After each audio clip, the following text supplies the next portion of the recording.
Hi, welcome to my channel Creative IT Hacks. Don't forget to hit that subscribe button and ring the bell so you never miss an update. Today we'll learn how to use dropcap in MS Word. Just try to select first letter of your paragraph and increase its font size. But it's not look so good.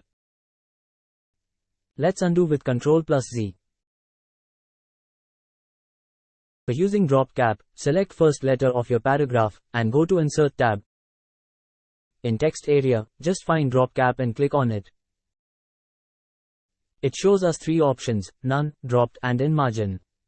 We just click on dropped and it's bold and prominent the first letter of paragraph. Again click on dropcap and click in margins. Now the letter is side from the margins. I like dropped, so I choose it again.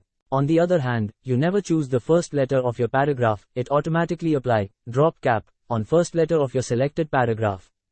Now we go for more dropcap options. In this we see three options: none, dropped, and in margins. In this dialog box, we also see the font option for change font style. I choose Poor Richard and click OK. It's just good, not awesome. Again click on dropcap and repeat the previous process. We see another option of lines to drop. It increases the letter size. And the third option is distance from text.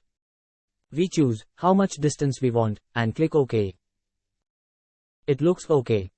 Now I tell you some secrets of dropcap. Click on Home tab. You can do many formatting, whatever you want. I change the font face. I select Blackadder ITC, but it's not look so good. Now I choose Edwardian script ITC. This edge points, you can increase or decrease the font size. It's a cool way to make your document look stylish.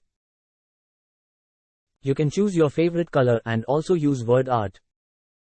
I repeat this action again. Dropcaps grab attention, especially in books or formal documents, giving a classic touch. They make your work visually appealing and give a hint about what follows. Use dropcaps to make a statement and enhance the overall look of your text. Dropcaps help start a paragraph in a big and clear way, making it easy to find where a new section begins. They make your document look pretty and interesting. A big letter at the start of a paragraph shows that the part is important or significant. It helps separate different parts of the text, making the document organized and neat. So using them for your amazing and outstanding Word. Thanks for watching. If you are new on my YouTube channel, don't forget to hit that subscribe button and ring the bell so you never miss an update.